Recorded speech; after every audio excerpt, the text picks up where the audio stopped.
लेकिन अगर बेहतरी एक्सटर्नली ना आए तो इंटरनली हम क्या इक़दाम ले सकते हैं? जैसे हमने आपको अपने इब्तदाई में बताया था कि हुकूमत जो है किफ़ायत शारी पॉलिसी ला रही है और बिजली की बचत जो है वो शादी हॉल्स और मार्केट्स बंद करके ये करने जा रही है। ऐसे में सूबों से राय ली जाएगी 2 दिन के अंदर। हमारे साथ वज़ीर इत्तलात सिंध शर्जील इनाम मेमन साहब मौजूद हैं, मुझसे बात करते हैं। शर्जील साहब अस्सलाम वालेकुम। एक बार फिर हमें एनर्जी क्राइसिस का सामना है और एक बार फिर हम देख रहे हैं कि कुछ ऐसी चीज़ें की जा रही हैं जिस पे कुछ लोग मानते हैं, कुछ लोग नहीं मानते हैं। ख़ास तौर पे ताजिर बरादरी, तो सर आपको पता है कि एक बार फिर से उनका जो है वो मौक़िफ़ जो है वो क्या आएगा, यू नो इट बेटर। तो सर क्या मामलात हो सकते हैं? एक्सेप्टेबल होगा ये आप लोगों के लिए? बिस्मिल्लाहिर्रहमानिर्रहीम, शुक्रिया जी। हाँ जी, इस वक्त वफाकी हुकूमत डेफिनेटली जो कुछ फैसले कर रही है और वो फैसले पूरी कौम के फेवर के फैसले जी, क्योंकि ये किसी इंडिविजुअल को फायदा या नुकसान देने के लिए नहीं है। ये वो है जिससे हम सब मिलकर इस मुल्क में इस वक्त जो क्राइसिस चल रहा है उस क्राइसिस से निकलने के तरीके हैं। और डेफिनेटली कोई भी ऐसा पॉजिटिव काम जो कि पूरी कौम के लिए बेहतर हो, कुछ कड़वे फैसले जरूर होते हैं लेकिन वो पूरी कौम के लिए बेहतर हो, मेरे ख्याल से हम सबको उसमें अच्छे पॉजिटिव तरीके से पार्टिसिपेट करना चाहिए। क्योंकि अगर मुल्क मुस्तहकम है तो हम सब मुस्तहकम है, अगर खुदा न खास्ता मुल्क को नुकसान है तो हम सबको नुकसान है। तो हमें अपनी ज़ात से निकल कर इस वक्त कलेक्टिव सोच करनी चाहिए। तमाम सिर्फ ये एक सेक्टर नहीं है, इससे भी और ज़्यादा स्टेप्स उठाने की ज़रूरत है और तमाम वो स्टेप्स सबको मिलकर उठाने चाहिए जिससे आप किफ़ायत शारी भी कर सकें और इस वक्त मौजूदा जो बहरान है उसे निकलने में आप सबको मदद मिले। सही। अच्छा शर्जील साहब, जैसे कि हमने देखा कि पिछले कुछ अरसे में कोविड की वजह से भी और भी बहुत सारी वजूहात की वजह से पाबंदियां काफ़ी देखनी पड़ी हमारी ताजिर बरादरी को, मार्केट्स बंद करना का आप लोगों ने कहा।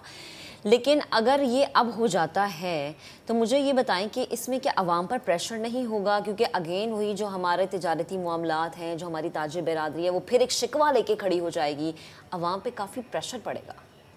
देखिए, मैं आपको एक बात बताऊँ, आपको हमें हम लोग ज़्यादा अवेयरनेस नहीं देते हैं। चाइना जो कि दुनिया का एक बहुत बड़ा मुल्क है और उसकी तजारत पूरी दुनिया में होती है, उसमें आज भी अगर आप जाके देखेंगे कितने सूबे ऐसे हैं जिसमें आज दिन तक लॉकडाउन लगा हुआ है। मतलब उन लोगों ने अपनी उन सारी चीज़ों को कड़वे फैसले किए अपने आप को अपने पैरों पे खड़े करने के लिए। डेफिनेटली ताजिर बरादरी को लेट शॉपिंग में प्रॉब्लम होगा, हमें अपने टाइम टेबल ठीक करने पड़ेंगे। और अगर ताजिर बरादरी की ये खदशा है कि लोग दफ्तरों से निकल कर ये वो लेट आते हैं शॉपिंग करने के लिए, तो हम अपने दफ्तरी औकात थोड़े कम करने पड़ जाएं ताकि ताजिर बरादरी के वो को भी नुकसान ना हो और जो लोगों का रूटीन है वो भी इतना ज़्यादा ख़राब ना हो। तो हमें मतलब कलेक्टिव एक पॉलिसी बनानी पड़ेगी। तो किसी एक चीज़ को खोलने या बंद करने से इट इज़ नॉट सॉल्यूशन, मैं समझता हूँ। हमें ओवरऑल अपनी पॉलिसी को इम्प्रूव करना पड़ेगा हर चीज़ में। अगर आपने ईंधन का इस्तेमाल है तो ईंधन को किस तरह कम किया जा सकता है, हमें और अपने सारे कौन से स्टेप्स हैं वो भी लेने चाहिए। मतलब कलेक्टिव पॉलिसी। जैसे शर्जील साहब आपने खुद ये कह दिया, मतलब मेरे मुंह की बात ही छीन ली कि हमें जो यूजेज है, मैं उससे एक सवाल बढ़ के करता हूँ कि it's not only the uses but the alternate resources as well. हमें पता है कि जी कोयले पे सिंध में कितना काम हो रहा है, but that's also not a very good source of energy and you know it better as well. तो सर हर बार ऐसा ही होता है, सर्दियों में गैस की कमी, गर्मियों में बिजली की कमी, रिसोर्सेज कम है हमारे पास। आप लोग एज गवर्नमेंट अल्टरनेटिव रिसोर्सेज पे जाने के लिए कितना ज़्यादा तैयार हैं, कितनी ज़्यादा तैयारी कर रहे हैं? मैं आपको एक ऑनेस्टली बताऊं कि मेरी इनफॉर्मल गुफ्तगू मेरी वज़ीर आला साहब से हुई थी, वो मैं आपके साथ शेयर करता हूँ। मैं ये किया था कि अभी भी सिंध गवर्नमेंट की तरफ से, वज़ीर आला साहब की तरफ से नई गाड़ियों की परचेज पे पाबंदी है। लेकिन मैंने उनका सर अगर फ्यूचर में अगर कभी भी हमें नई गाड़ियाँ लेनी पड़े, हम मेक श्योर करेंगे हम सारी गाड़ी ईवीज गाड़ी खरीदें, इलेक्ट्रिकल व्हीकल्स खरीदें, ताकि जो ईंधन का जो खर्चा होता है गवर्नमेंट का, वो ईंधन पे हम बचा सके। जो आपको आजकल पेट्रोल और डीजल की जो प्राइसेस हैं वो बहुत ज्यादा हैं। तो अगर आप इलेक्ट्रिकल व्हीकल्स हम गवर्नमेंट के नेक्स्ट टाइम जब भी परचेज करनी हो तो हम इलेक्ट्रिकल व्हीकल्स परचेज करें। मतलब ये एक लॉन्ग टर्म प्लानिंग है। और उसकी प्राइस भी हमने चेक की कि जो इलेक्ट्रिकल व्हीकल्स की गाड़ियाँ हैं वो आम पेट्रोल और डीजल की गाड़ियों से सस्ती हैं। तो इस तरह के स्टेप्स आपको, मतलब मैं कहता हूँ ये चीज़ फेडरल गवर्नमेंट भी कर ले। फेडरल गवर्नमेंट जो है वो भी कर दे कि नई कोई भी फेडरल गवर्नमेंट और चारों सूबे, सब सूबे और मुल्क, पूरा मुल्क के एक हो जाए कि जी हमने अब नई कोई भी पेट्रोल और डीजल की गाड़ी नहीं खरीदनी, हमने सारी चीज़ें वो इलेक्ट्रिकल करनी, ताकि आपका उसमें पेट्रोल कम खर्च होगा, वो इकोनॉमिकल होगी। जो गवर्नमेंट को जो पेट्रोल के मद में जो हैवी फ्यूल देना भरना पड़ता है वो कम हो जाएगा। ये इस तरह की बहुत सारे स्टेप्स हैं जिसमें हमें आगे बढ़कर इन चीज़ों को बेहतर करना चाहिए। अच्छा शर्जील भाई, आपने ये तो बात की और ये तो एक सेक्टर को ये केटर करेगा ना सर। ऐसा नहीं है कि हमारे पास रिसोर्सेज की कमी है और जिस पर हम फ़ख्र करते हैं, हमारे पास जमपीर है, wind corridor. Please correct me if I am wrong कि एशिया का सबसे ज़्यादा हवा वाला वो विंड कॉरिडोर है। इसके अलावा थरकोल भी है, इसके अलावा दीगर गम्बट में गैस फील्ड और ये सारी चीज़ें। मैं आपसे ये पूछना चाह रहा हूँ कि क्या हम इस तरह के मज़ीद रिसोर्सेज को एक्सप्लोर करने का कोई प्लान है आप लोगों का? बिकॉज ऑब्वियसली आप जब गाड़ियाँ वो वाली लेकर आएंगे तो उसके लिए फिर आपको चार्ज और वो सारी चीज़ें भी करनी पड़ेंगी। तो सर ऑल्टरनेटिव रिसोर्सेज के हमारे पास क्या मंसूबे हैं? देखिए जी, एक तो सबसे बड़ा जो है वो आपका थरकोल है। थरकोल के इस वक्त तक हम 1000 से ज़्यादा मेगावाट दे रहे हैं। नूरियाबाद में जो है इस वक्त 100 मेगावाट से ऊपर का पावर प्लांट बनाए गए हैं।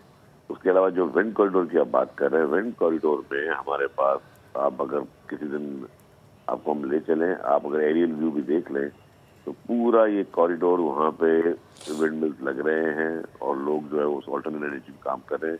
50 मेगावाट्स के जो है गवर्नमेंट ने स्कीम्स लोगों को दी हुई है, वो बना रहे हैं। इसके अलावा सेंट्रल गवर्नमेंट का एक और मेजर प्रोजेक्ट है, वो है सोलर पार्क। सोलर पार्क एक तो 2-4 अभी काम उस पर चल रहे हैं। आपको अल्टीमेटली पूरे पाकिस्तान को सोलर पार्क की तरफ जाना पड़ेगा।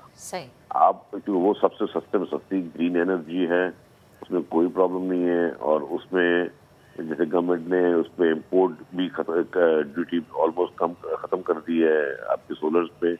और यहाँ पे हमें अपनी फैक्ट्रीज लगनी चाहिए पाकिस्तान में सोलर प्लांट्स की, ताकि लोग यहीं पे सोलर मैन्युफैक्चरिंग करें और यहीं पे सोलर लगाएं। और सोलर पार्क जो है वो आपको चीपेस्ट बिजली जो देंगे। और इंडिविजुअल लोग अपने घरों में यही इस्तेमाल कर रहे हैं। जो छोटे छोटे जहाँ पे घर हैं वहाँ पे भी इस्तेमाल हो रहे हैं। आप कराची के पोश एरियाज में भी देखेंगे लोग जो है अपने सोलर के जरिए जो है अपने घरों की बिजली इस्तेमाल कर रहे हैं, क्योंकि वो एक तो चीप पड़ती है और आसान होती है। तो इस तरह से हमें अपने आप को अब चेंज करना पड़ेगा। अपना तर्जम अगर हम ये सोच रहे हैं जो हमारा पुराना लाइफ स्टाइल था उससे हम कंटिन्यू करके कुछ सर्वाइव कर सकते हैं, तो मेरे ख्याल से ये हमारी थोड़ी खुशफहमी होगी। हमें अब अपने पूरे तर्ज अमल को चेंज करना होगा, अपने पुरानी चीज़ों को छोड़ के नए तरीके से अपनी ज़िंदगी को गुजारने के लिए हमें अपने लिए रास्ते निकालने पड़ेंगे। और डेफिनेटली लीड गवर्नमेंट ने लेनी है, चाहे वो फेडरल गवर्नमेंट हो या प्रोविंशियल गवर्नमेंट हो, वो लीड ले रही है। और अब जो बाकी जनरल पब्लिक है उसने भी अपनी इन सारी चीज़ों को देखना होगा। बिल्कुल। अच्छा शर्जील साहब, लास्ट में कमेंट कर दीजिएगा आपकी मौजूदगी का फ़ायदा उठाते हुए जो 15 जनवरी को इलेक्शन है उस हवाले से मैं पूछना चाह रही थी। तैयारी मुकम्मल है? 15 जनवरी को ही होंगे या हम ये देखेंगे कि 10 जनवरी को बता दिया जाएगा जी तारीख जो है वो आगे चली गई है? अच्छा, उससे पहले मैं एक चीज़ में भूल गया था, वो कर दूं। जी प्लीज जवाब देना जी। इस वक्त गवर्नमेंट ने, सिंध गवर्नमेंट ने खासतौर पर वर्ल्ड बैंक के साथ मिलकर जितने भी सिंध के स्कूल्स हैं उनको सोलराइज कर रहे हैं। सोलराइज मॉडल विलेजेस भी बना रही है गवर्नमेंट। एनर्जी डिपार्टमेंट जो सिंध का है वो उसमें बहुत एग्रेसिवली काम कर रहा है और वर्ल्ड बैंक उसमें हमें बहुत ज़्यादा मदद कर रहा है। तो हमारा यही है कि जितने भी सिंध के सरकारी इमारतें हैं और पहले इनिशियली सरकारी स्कूल एंड हॉस्पिटल्स जो है उनको सोलराइज कर रहे हैं और फिर जो है हम प्रिविलेजेस भी पूरे के पूरे जो है वो सोलराइज करने जा रहे हैं। अब आपको जो इलेक्शन वाला सवाल है, इलेक्शन सवाल में जी ये अर्ज है कि जी पीपुल्स पार्टी डेफिनेटली पार्टिसिपेट कर रही है सिंध के पंचायत इलेक्शन में। पीपुल्स पार्टी तैयारी बहुत बेहतर है। हैदराबाद शहर में, हैदराबाद पूरे डिस्ट्रिक्ट में जो है वो अभी भी हम लोग ऑलमोस्ट 50% सीट अनअपोज जीत चुके हैं, जहाँ पर मुखालफिन को जो कि बड़ी बड़ी बातें करते हैं उनके पास कैंडिडेट ही नहीं है। कराची में इंशाल्लाह इलेक्शन होगी और पीपुल्स पार्टी फुल तैयारी के साथ उतरेगी और इंशाल्लाह ताला रिजल्ट अच्छे होंगे। गुड लक शर्जील साहब, बेहद शुक्रिया वक्त देने के लिए, गुफ्तगू करने के लिए। Thank you so much.